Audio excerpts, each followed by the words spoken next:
Hi everyone, so today is Tunas Baru Lampung, Tbla, which is the upstream downstream integrated palm oil and sugar player. Now they had a big sales jump, you can see here in the first quarter.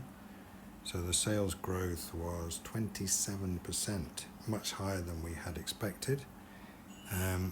If we look at the sales, this is the palm oil up 28%, the sugar up 24%.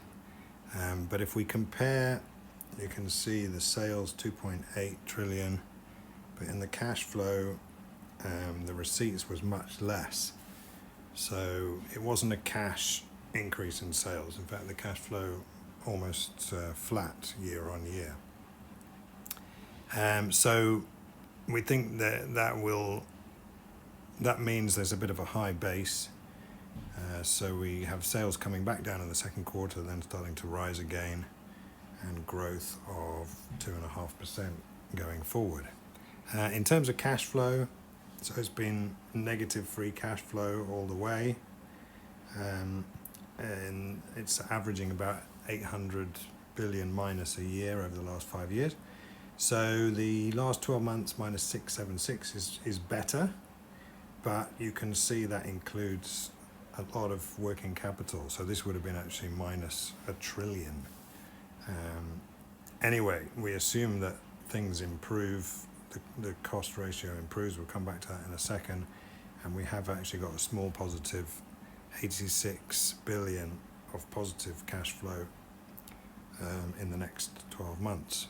Balance sheet, as a result of all the investment spending, is net debt. It's gone from 3 trillion to almost 7.5 trillion. So it's one of the biggest increases in debt. I mean, it's normal for plantation to have debt, but this is one of the biggest increases. That small cash flow means that the net debt will be slightly better. So you can see what a big increase it's been there. In the P&L, now you can see from this chart here that the cost ratio jumped in the first quarter. So they did make a profit, but that's thanks to the big sales, which is non-cash. So without that, it would have been a loss. And if we come back to the cash flow, so looking here at the net profit is here, and then here we've got the net profit from the cash flow. So operating cash flow, add back the working capital, and take out the depreciation. So this should be equal with the net profit, and you can see it's not.